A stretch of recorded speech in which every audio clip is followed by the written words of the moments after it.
Into every generation, podcasters are born. Two guys in all the world, chosen ones.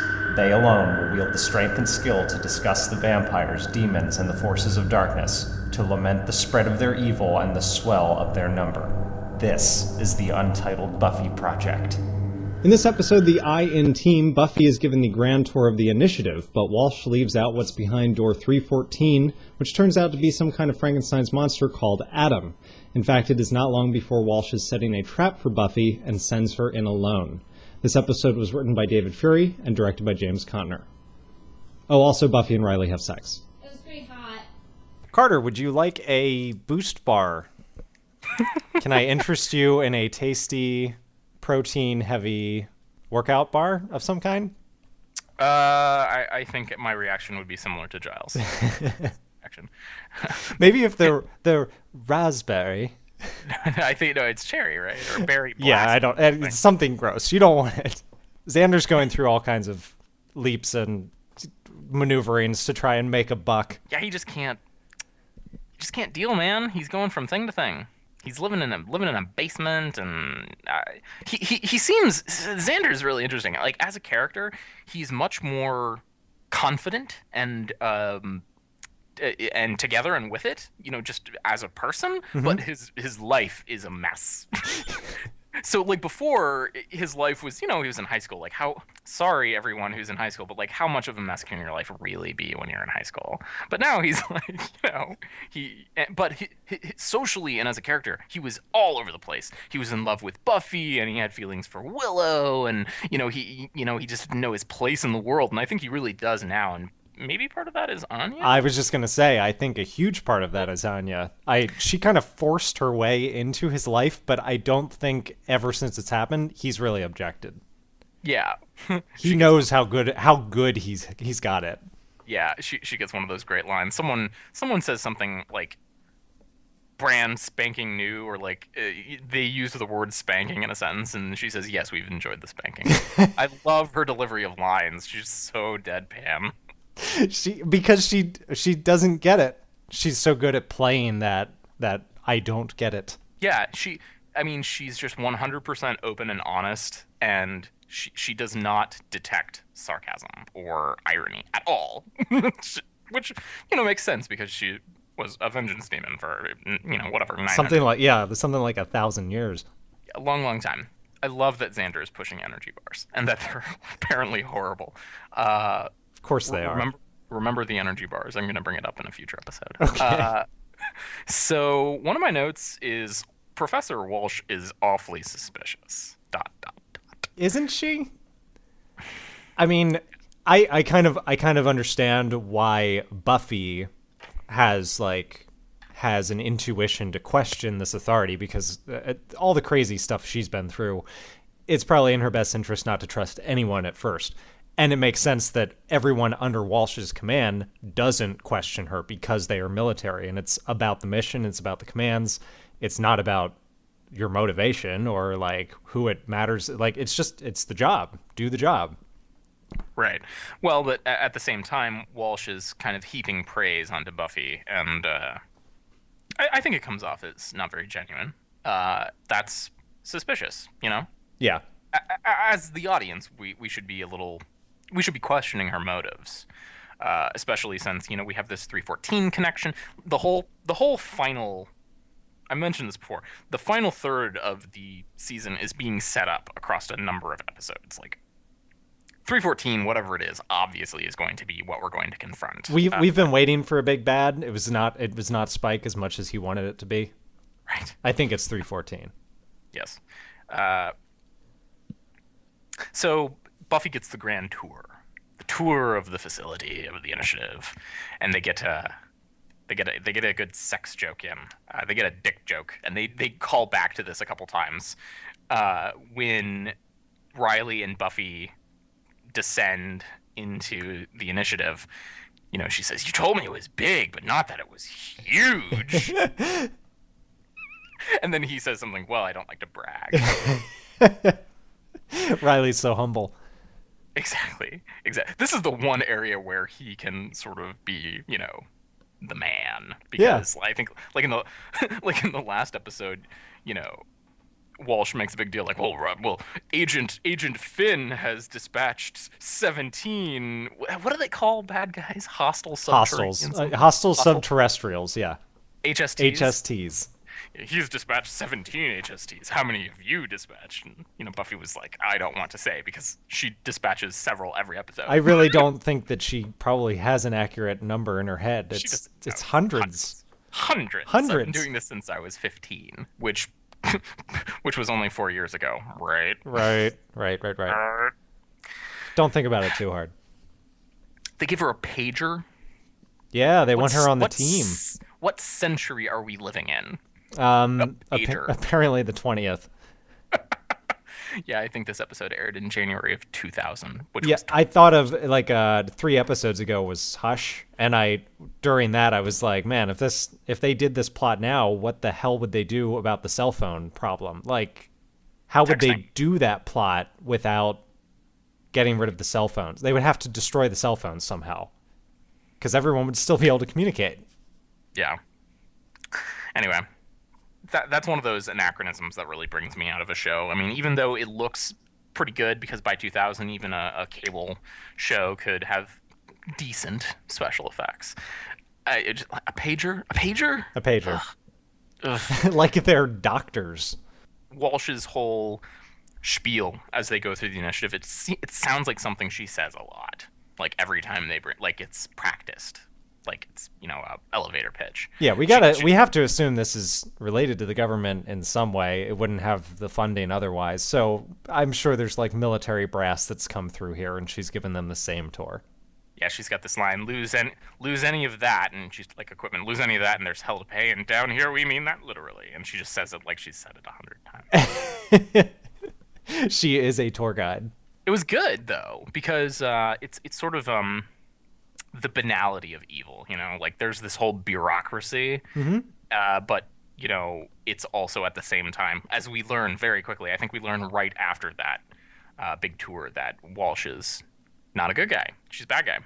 Yes, we meet her like co-conspirator, Dr. Engelman.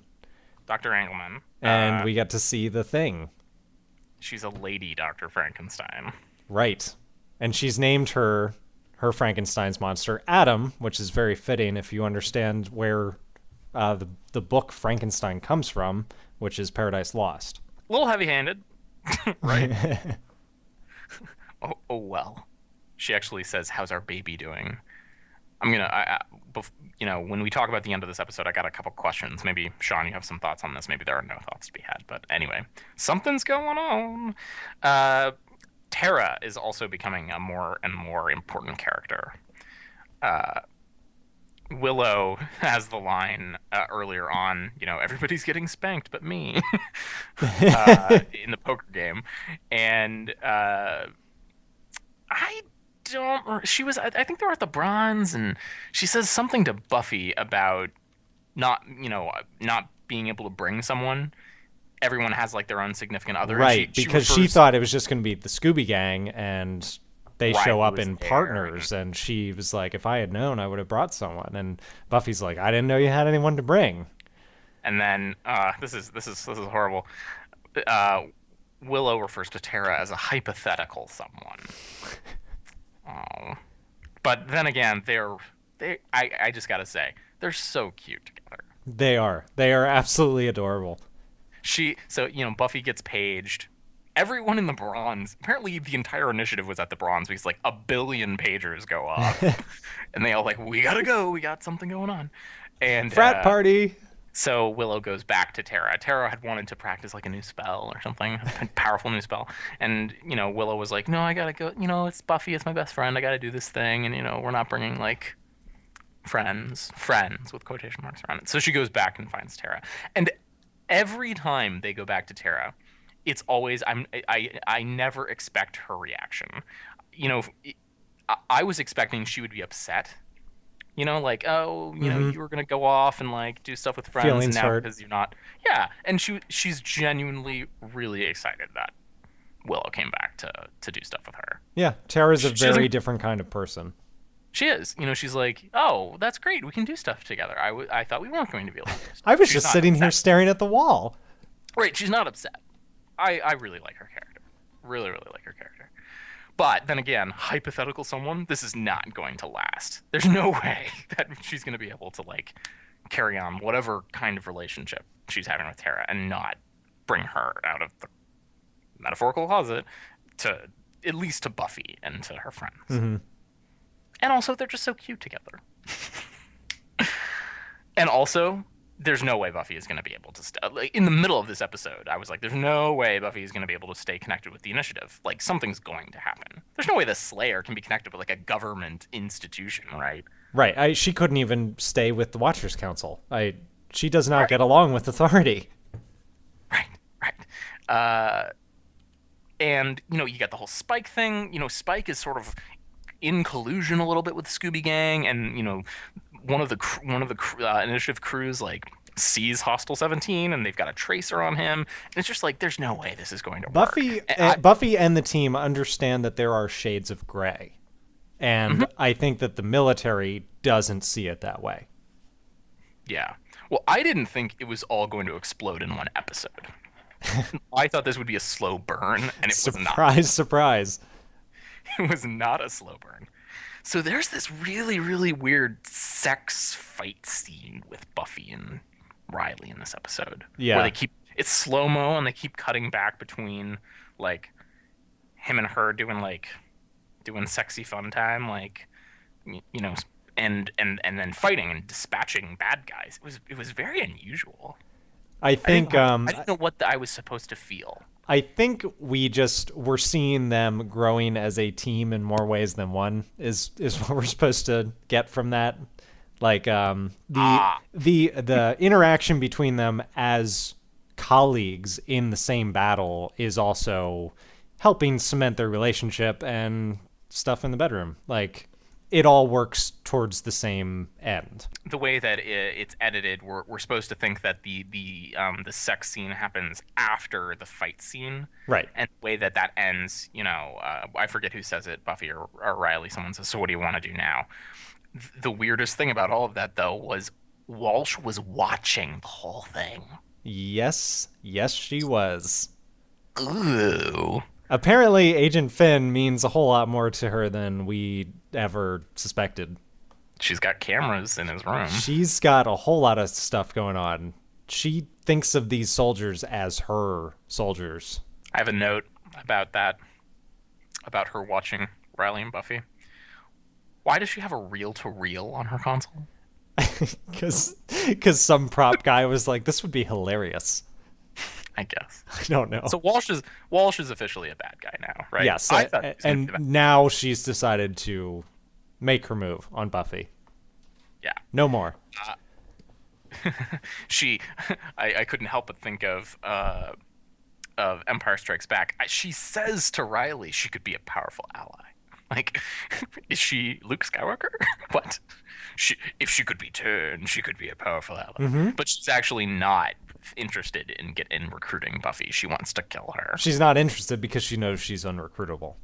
Exactly. So she sets up this trap. And really bad trap. If she even knew the first thing about Buffy, there's no way she would have thought this would work. It is a little unrealistic for Walsh. She's usually so better prepared. I really like the iron gate that comes down. I was like, what? Right, and she uses the two demons that Buffy clearly saw at the beginning of the episode. She couldn't find two other demons. Well, I think she really, if she expected Buffy to die, what did it matter what killed her? I guess. She wasn't expecting her to come back from this. Whatever, it was just, I don't know, I thought it was a little sloppy. Maybe she's getting sloppy because of everything that's going on. I mean, she's just breaking, she's spread too thin. Possibly.